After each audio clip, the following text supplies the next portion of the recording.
This afternoon for a session on the competitive edge that only small business can deliver. The original Air Force innovators were a small business. If you go back to the Wright brothers, there were a couple of bicycle makers in Dayton, Ohio, and it was their innovation that really gave birth to the idea that we could have an Air Force at all. Our panel this afternoon includes three small businesses that are making a difference today. They're helping to achieve results for the Air Force. And we'll hear from them each in turn, and then we'll open up for your questions, and I'll moderate those. So we have Ulick Mackavati, founder and director of Omega Air, Brian Romansky, chief technical officer at Owl Cyber Defense, and Ryan Smith, president and CEO of IMSAR LLC. Ulick, you get the first 5 minutes. Kick it off.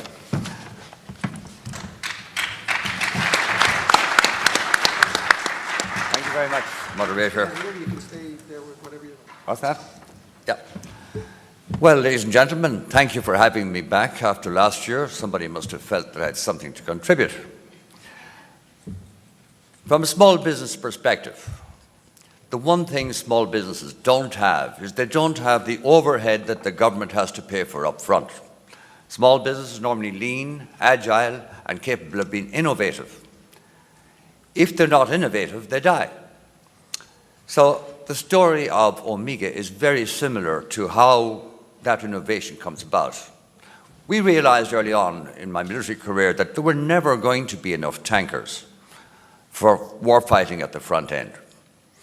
So we said, well, supposing we had a civilian airplane that can be plumbed for air refueling, and when the balloon goes up, we go to war, we can take this airplane from FedEx or whatever and plumb. Now, that was the first iteration.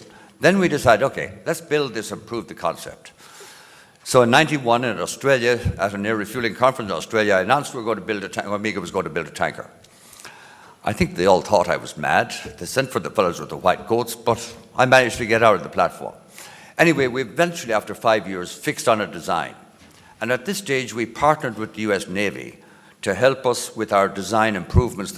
What did the Navy want to see? So we paid the Navy to partner with Omega to help us design an innovative tanker. After 4 years, we took it to Pax River for testing. We'd already FAA certified it.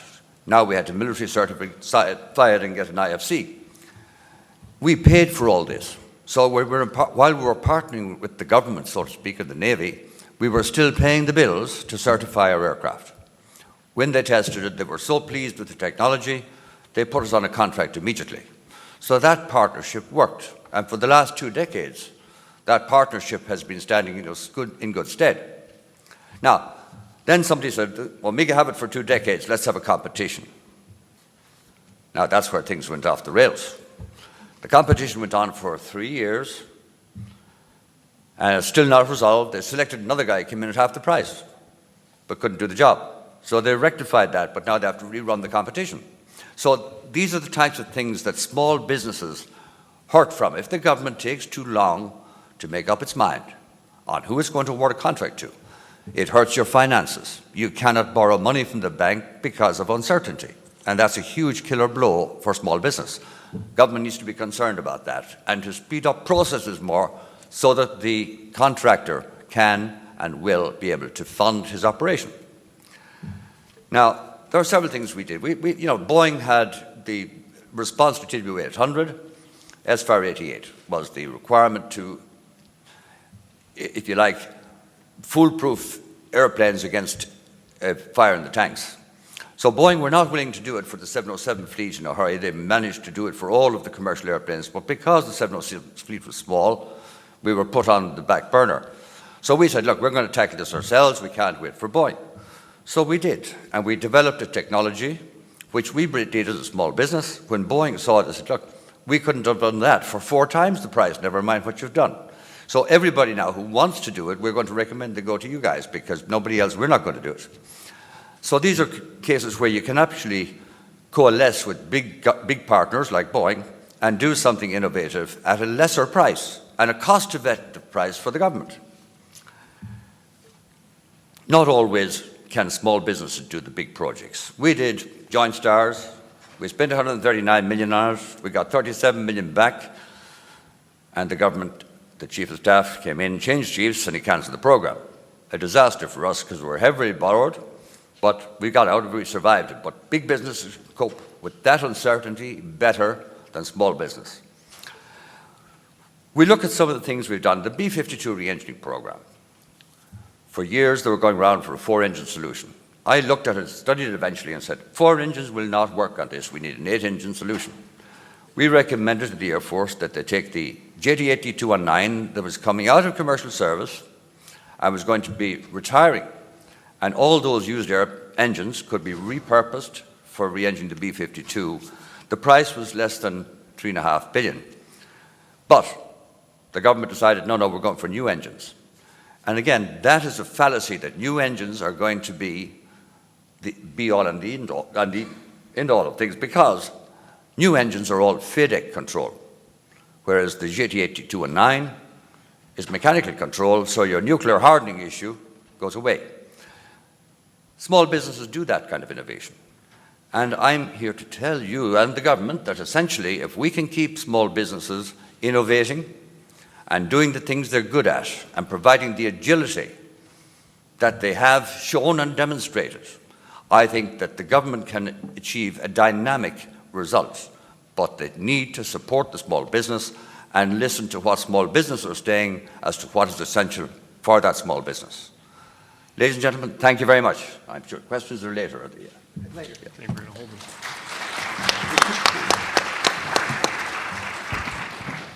Thank you, Ulick. So we'll have Brian Romansky from Owl Sagar. So, trust but verify. That was the policy of the United States about 20 years ago when we entered into agreements with the former Soviet Union to decommission a variety of nuclear warheads. One of the challenges that we faced at the time was figuring out, how do you share information? How do you get that verification with your most vicious, most formidable opponent and do it in a way that's safe? You're going to take data from your most critical networks, your most secret networks, put it into a place where you and your enemy can both share that information. That was a challenge that formed a project that was taken up by Sandia National Labs. IBM helped out to help build technology that made that type of data sharing possible through a very special, novel technique, data diode, to move data in one direction.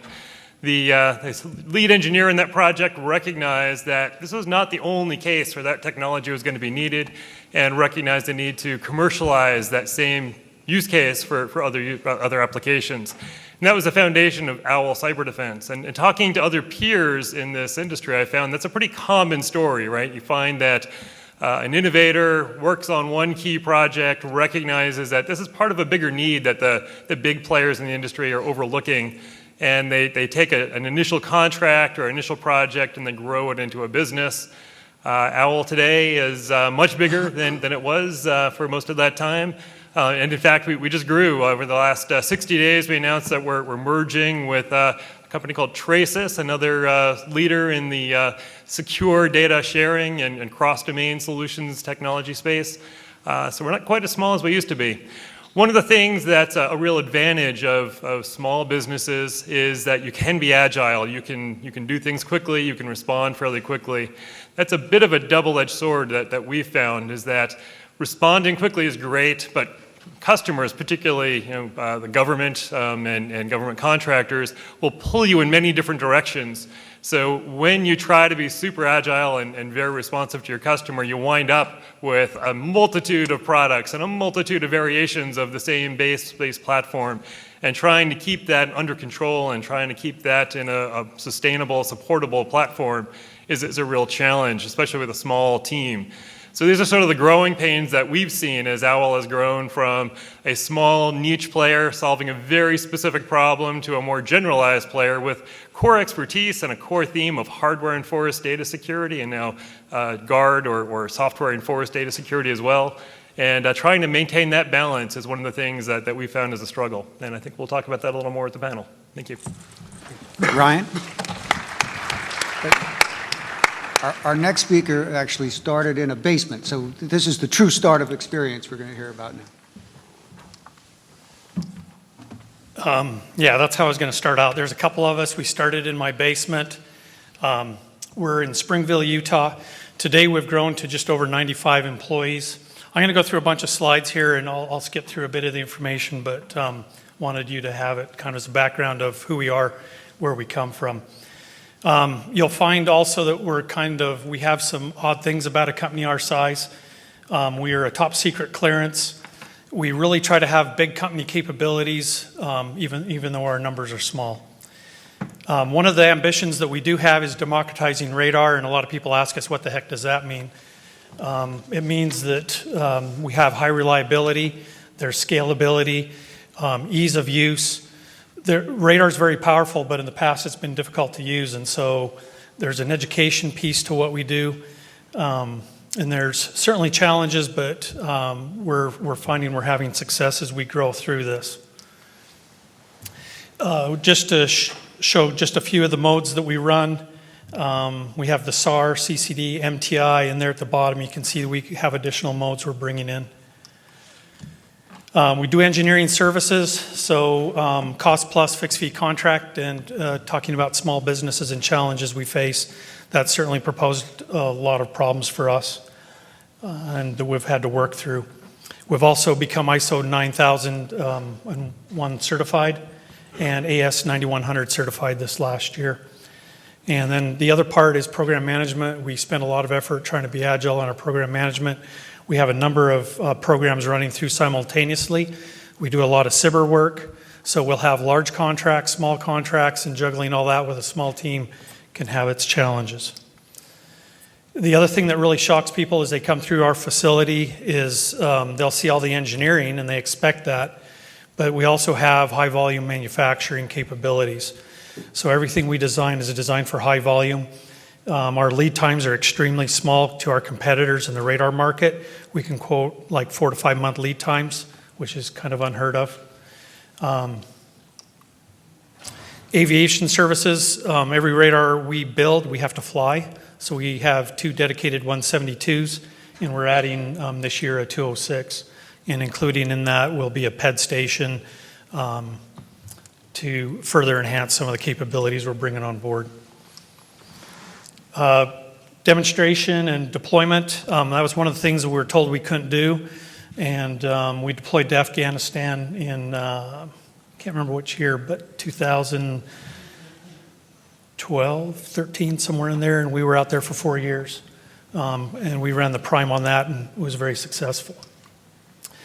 Kind of some examples here. So our very first image is down there in the bottom, the radar in the left-hand corner. And that was at 500 feet AGL.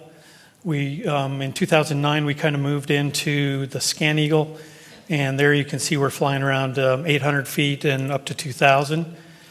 Currently today, our products have really branched out. We have a lot more products. We have radars, data links, we do PED. And there's components that we build also to pull the whole system together. Imagery looks a little better today. It's just a few examples. This is a change detection product, so over several passes we can see vehicle tracks and other disturbances. And at the bottom picture I found fun. It's just a bunch of animals moving about in the field, and you can see where they were and where they currently are. We also do GMTI. We developed the software that everything is exploited in, and that was another thing that people were shocked that we were doing as a business the size we are.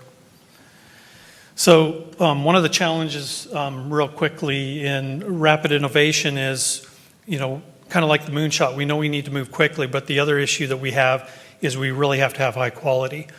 And so within our company, we have 3 strategic pillars, and this rapid innovation with high quality is one of them.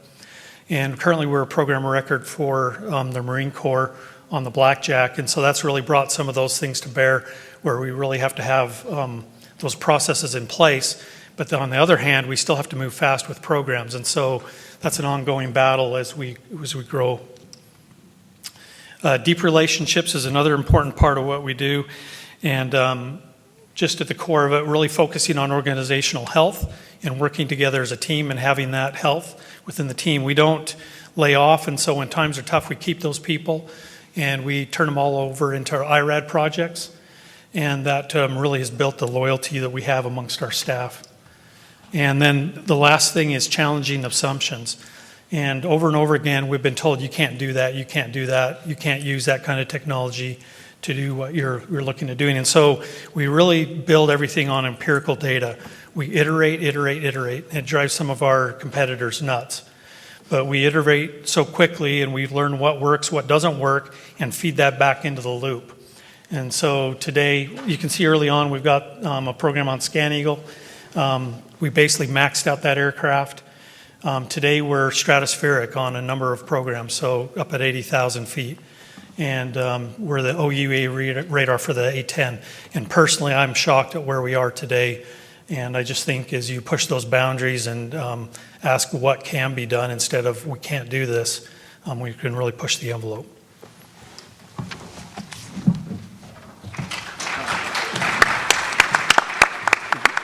Thank you, Ryan.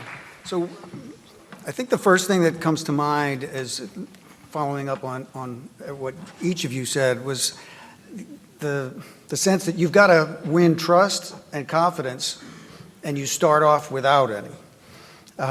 So let's just go through in kind of short form, what's the secret to trust and confidence? Winning trust and confidence and getting somebody to risk their career or their decision on you.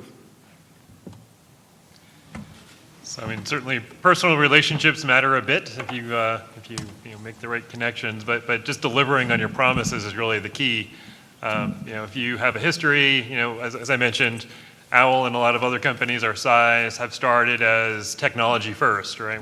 We started with a very unique one of a type project, delivered on that, demonstrated we could do it, and then followed through with subsequent projects. So you build that trust over time. That's really the keep delivering.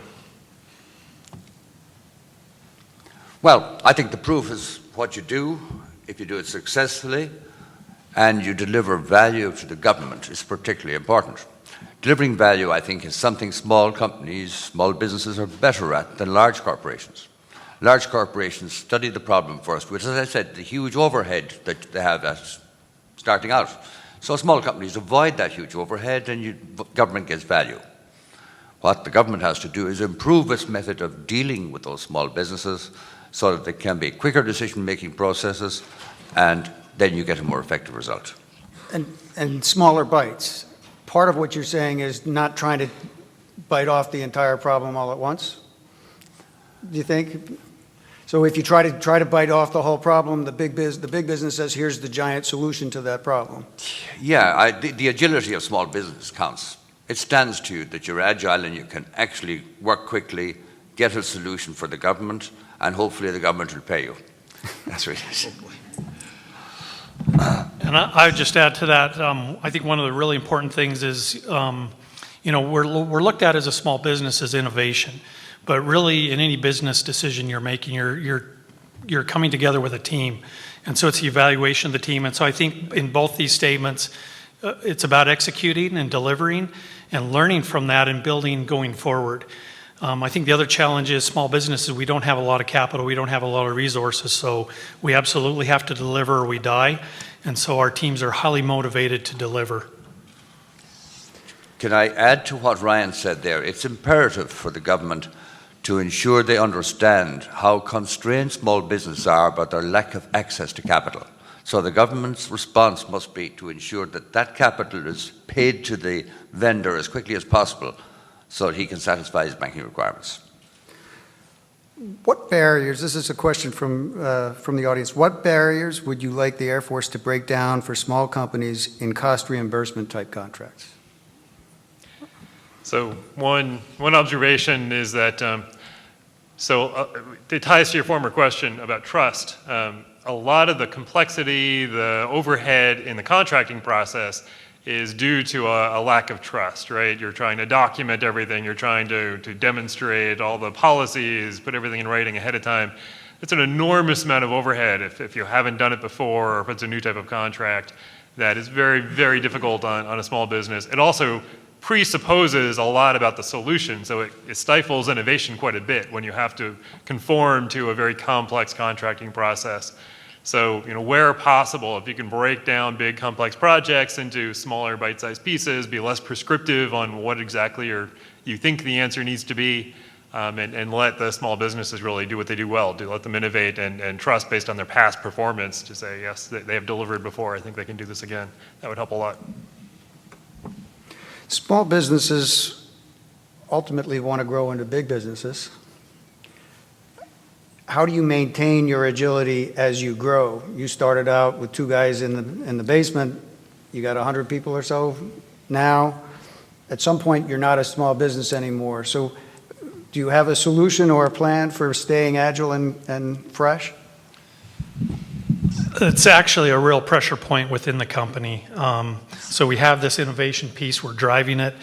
At the same time, we have program managers, our production line, and some of the engineers supporting that, trying to adhere to processes and standards. And so how do you balance those two? And really, it's about breaking down silos between those teams. And to do that, we as a management team have to be absolutely aligned on what our goals and our ambitions are and how those teams need to work together. And as we are aligned as a management team, that flows down to the other teams trying to work together, and we're watching for those flare-ups, those pain points. But you just have to keep an eye on it, and yes, we do want to grow. It was one of the funny things that an auditor once said to me is like, that's what big companies do, and I'm like, well, I want to be a big company someday.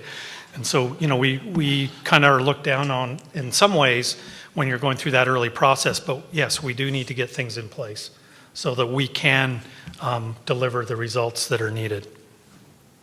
Anybody want to add? Julie? Yeah, the big issue for small businesses really is that if they're successful, they're either a thorn in the side of some large corporation that eyes them with a takeover threat, or if they're successful, they're also a target for acquisition by some large corporations or venture capital funds. So you end up losing then that small business to a fund that can richly take out. So I think there should be some constraints from the Department of Commerce on when big companies can take over small companies, just for the government's benefit. Open architectures have a government is adopting more open architectures. Traditionally, one of the things that some small businesses have done have come up with a unique solution, and that's how they own that and control that. How does that affect businesses in your field? Fields, I should say. Yeah, I mean, in the security domain, we are generally highly supportive of open architecture. Systems tend to be more secure when they're open. They can be studied, they can be analyzed, they can be understood. So, I mean, for security specifically, I think open architectures tend to be a positive. Anytime you try to lock something down and keep it secret, from a cybersecurity perspective, you almost always miss some vulnerability or an attack vector that you hadn't thought of. Whereas if it's more open and analyzed by more people, you get better feedback, more eyes on it. So we tend to be supportive of that. There you go. So early on, we had challenges where we were, building everything. And I think as we learned that our customers were looking for these open architectures, we were looking to where we could have interfaces, so defined standards. And so we started building to those. And then keeping our core IP in areas that really matter to us. So we spend time each time we go to do a bid, we look at, okay, what do we want to hold on to as our own? And then what is something that we can give to the government so they can have what they need?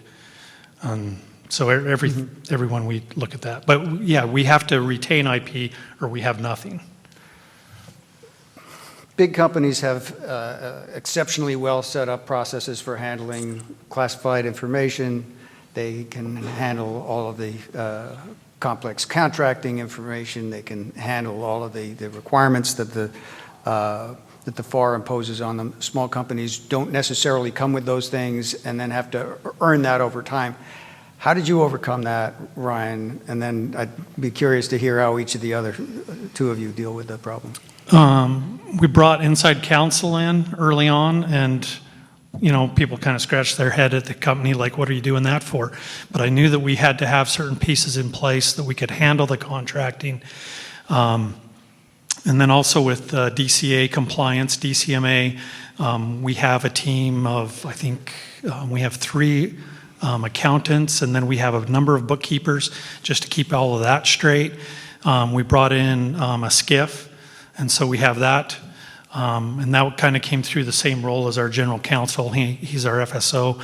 And so we slowly added on piece at a time as we found we could. But we really leaned out in that area because we knew we had to have those things if we were going to get a program of record, if we were going to do information assurance, if we're going to do all those things that were required to build products and deliver services.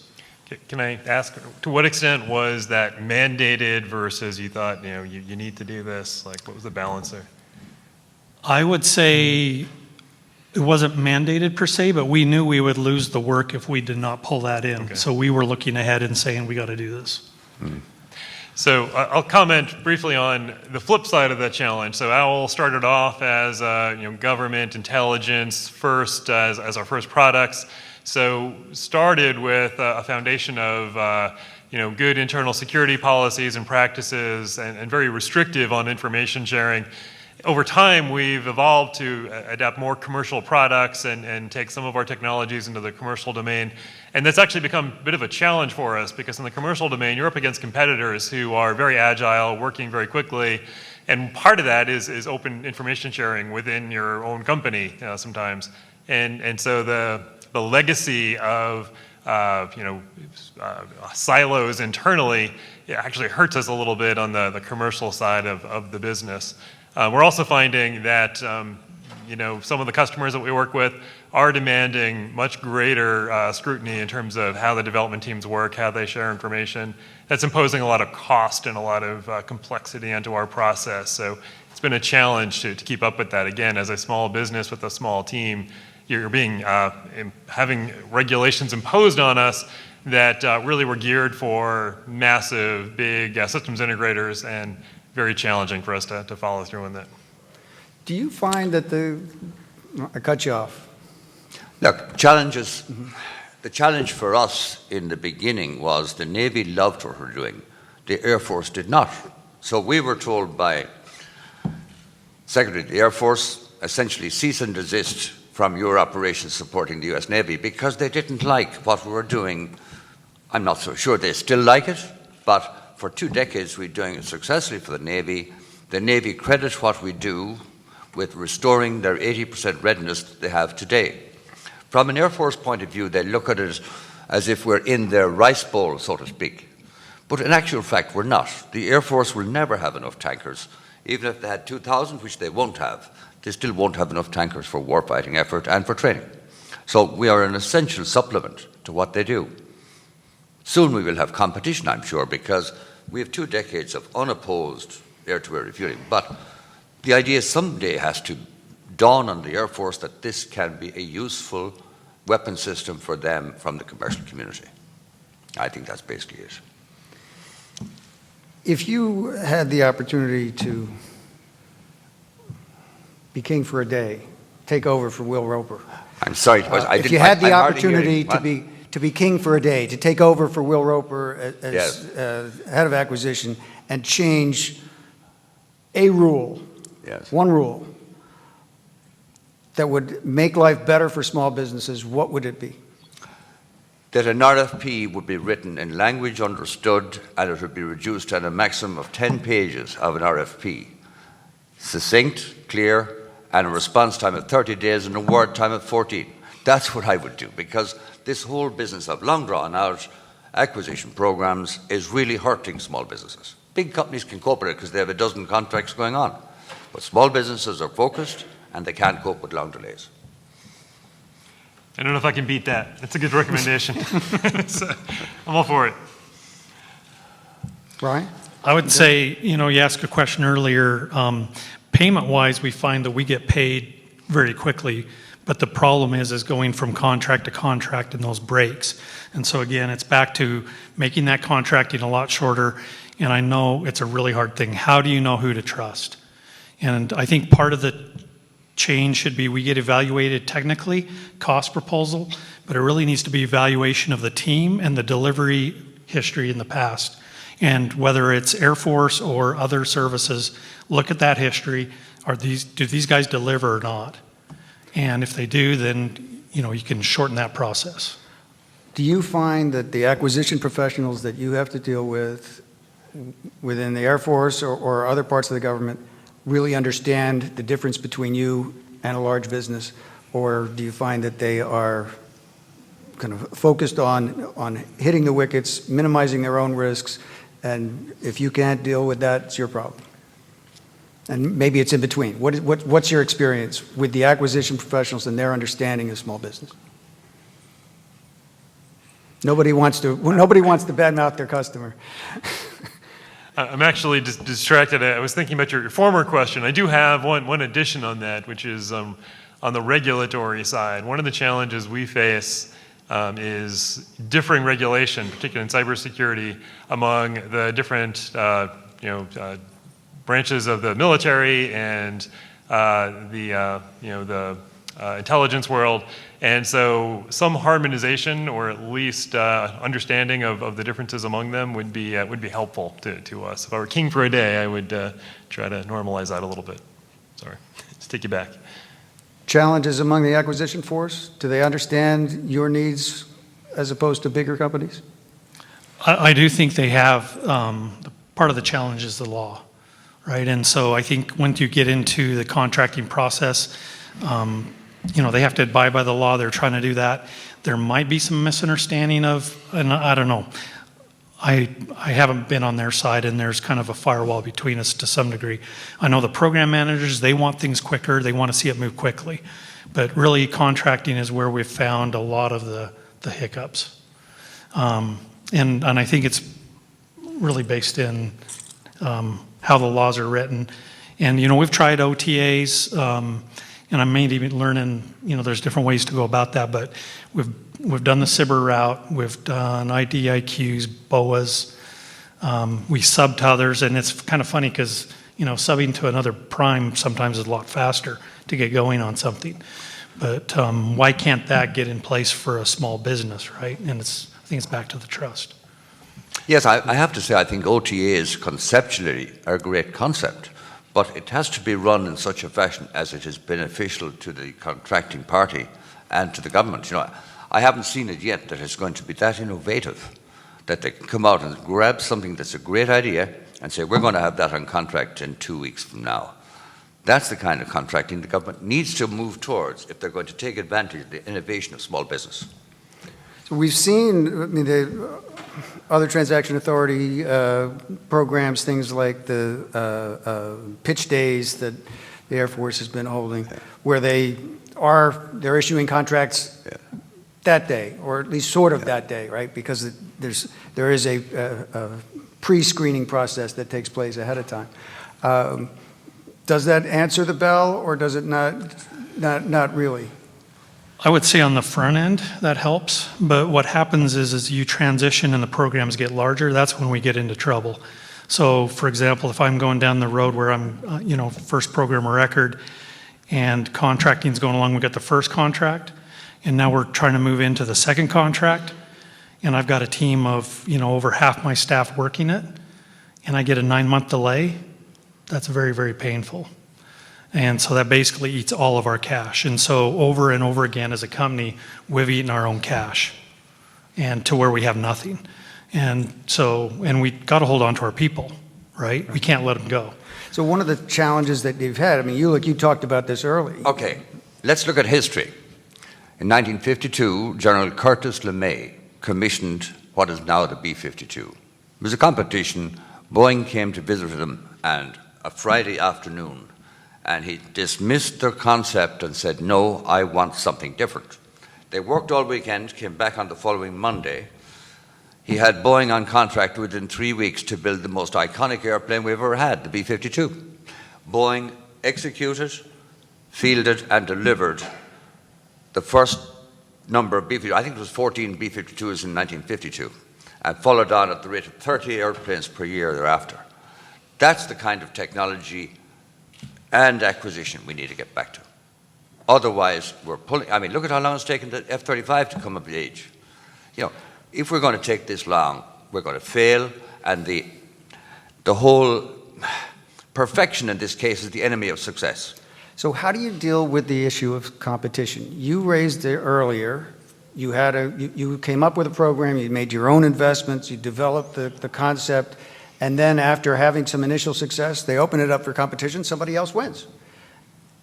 That could have been your demise, and yet at the same time, doesn't the government have an obligation to the taxpayer to guarantee that it's not going to be a single source world? Yeah, I mean, I think it comes back to your first question around trust. A lot of the complexity in the contracting gets back to lack of trust or oversight and trying to impose controls, and it's very hard to avoid that, right? It's just hard to get that balance right. Does competition undermine the small business in the end? If you've cut out created your widget or created your solution and somebody else comes along, do you deserve some special protection? That's provided within the SBIRs. I know through phase 1, phase 2, once you get into phase 3, that's already competed, right? So that gives us a lane to get out and get going. And certainly, once you're to that level, you are fighting against the primes. And so those are some of the challenges, and I think that's why that's set aside. But I think once you get to a certain point, then it's going to be open competition. Is there ever a reason to keep this company small and to say, hey, this is what we are, what we want to be? We don't want to be a big company? And at what point, I mean, is that a failed strategy, or is that actually a strategy? We're going to stay as a small business and always compete in this realm in this way. I mean, staying small helps with focus, and focus helps with expertise and quality, and so there's a lot of good things that come out of that. So if you can maintain that balance, it's just very difficult to do that over time. Either you get acquired or you get merged, or it's very hard to maintain that. I think, small businesses, staying small is very vital for the continuing innovation. Where small businesses will have to be challenged and will grow is if they're taken on by a larger competitor who has deep pockets and can spend money even though he's not. So you have to grow to meet that threat if necessary. And that's the only time I can see small businesses growing to meet threats. Have each of you subcontracted to a larger company in some instances? And if so, what has that experience been like? And did that protect you from these kind of slowdowns and cash flow tragedies? I mean, we've done that successfully in one case where there was a technology that was directly in our strategic plan, and we're able to work with a larger partner, get funding to basically develop a core technology that we knew we wanted to do anyway, technology we could use in other applications, and meet their needs as well. So it really was a nice balance. But we would only do that where it's really strategic and it makes sense. It's not a good strategy if you're just looking for cash flow. That's not, you'll kill yourself chasing after lots of diverse opportunities. We've had a lot of experience working with primes, even from our very beginning. I think looking back, there was a lot of strength they brought to some of the development that we did. There was interest early on of acquiring us, which we were not ready for, we didn't want to do, because we really felt that would change what we were providing and delivering. And so today, things have kind of changed. We still do work with primes, and the relationship's different. And I think there's more respect there in the sense of they know that we don't want to be acquired, and either we'll sub underneath of them or they sub underneath of us. We've gone both ways. You look anything to add? Look, I think I've said more or less what I'm going to say about the competition aspects. I mean, competition is always good, first of all. We welcome competition because it reduces the way you feel about your value to the government. If somebody comes in and is cheaper and is better, well, then you've lost your gig. So it's very important to have competition, keeping you on your toes apart from anything else. Provided it's not predatory competition where some big guy comes in, buys the business to put you out of it. That's something the government has to guard against too. Yeah, I'll agree with the benefits of competition, that it keeps you advancing, it drives innovation, particularly in a defense-oriented market where you've always got to get better. If you become complacent, you're going to get weak, and you can't let that happen. So I actually believe competition does help. Again, healthy competition. And I think on the growing aspect, if an organization is really healthy and they're providing results, why not keep growing it and provide more if you're not going to destroy it? If you think the growth will destroy what you're delivering, then yeah, you might want to hold it back. And we've asked ourselves, as we've gone through the growth curve, right, as our leadership team, is it who can run the company of this size? And what about down the road, can my management team run a team of 1,000? And if so, great. If not, what do we need to change? Or, we're held back by that. You could have picked any market you wanted. Why did you pick a defense market? And why stay in a field where you are inevitably competing against much larger players? What was the question? I didn't hear the question. Sorry, You Tobias. could- I didn't I'm hear the sorry, question. you could You're have- soft-spoken. I'm hard of hearing. You could have competed in any market. You chose to go into a defense market. Why? And you could have chosen a business that might have positioned you with more small competition, but you went into a business with large competitors. If you had it to do over again, would you go the same way? I can comment for Owl, as I said at the beginning, that the market sort of chose us, so it was sort of a symbiotic relationship there. However, moving forward, we stay, as I mentioned, we are both defense and commercial. We balance the two. And we find the defense work that we do really drives us to be better, right? It's way ahead. The types of threats we have to worry about, the types of countermeasures we have to think about are far more advanced on the defense side than they are on the commercial side. So it helps drive us to make us better, and I think it's a really healthy balance for us in that respect. I suppose in our case, we targeted the market, not the other way around. The market didn't choose us. We imposed ourselves on the market by recognizing a necessity. And so far, that necessity has proved to be successful, and that's the kind of innovation we try to lead with. And I'd say in our case, we have a passion for building radars. It's a lot of fun, a lot of challenges in doing it. We got drawn into the defense space because that's where the dollars were to develop the systems. They're extremely complex and difficult to build. So I think if, we didn't see what was coming as far as interfacing and doing DoD acquisition, and we learned as we went. But looking back now, we've had some moments to reflect on why are we in this, why are we doing this, it's so hard. And we've grown an appreciation for what the services do, and really the main motive for our employees is life, liberty, and the pursuit of happiness. So it's really our freedoms that drive us, and we hope to make a difference. That's why we've stayed. So good transition to a last question, which is something I've noticed in 30 years as a journalist covering defense, has been the frequent disconnect between the contractors and not necessarily the buying customer who's making that contracting decision, but the end user customer who's wearing a uniform and thousands of miles away. How much opportunity have you had to touch that customer, understand their end user needs, and how has that changed your approach to your business? And just go down the line. Ryan, you want to start that?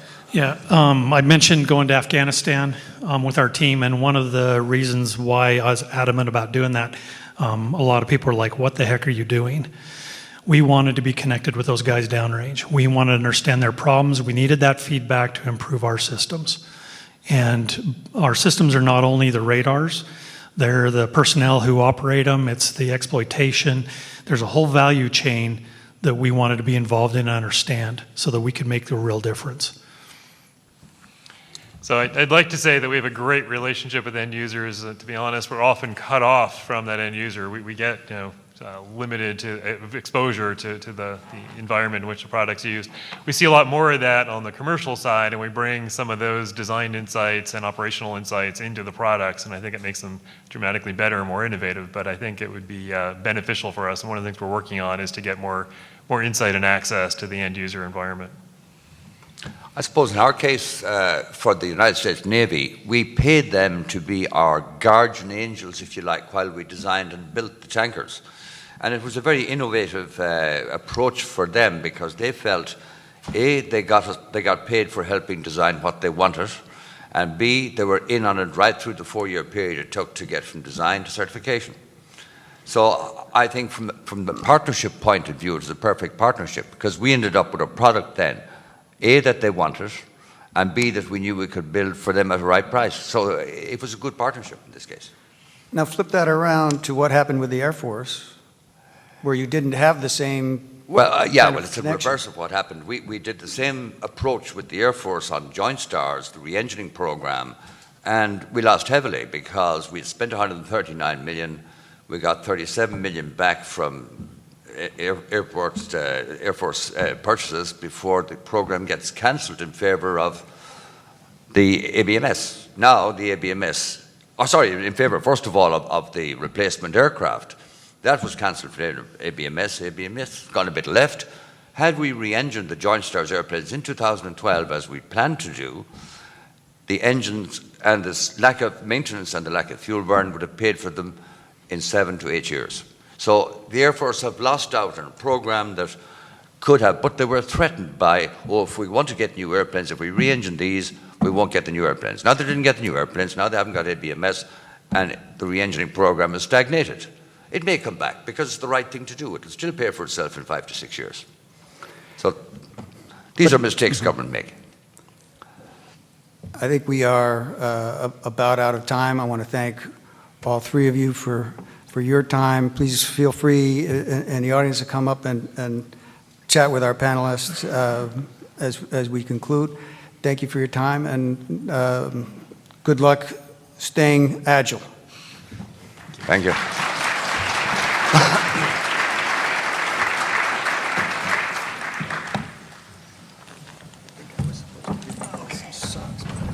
Oh, here they are. They are here. Was that all right?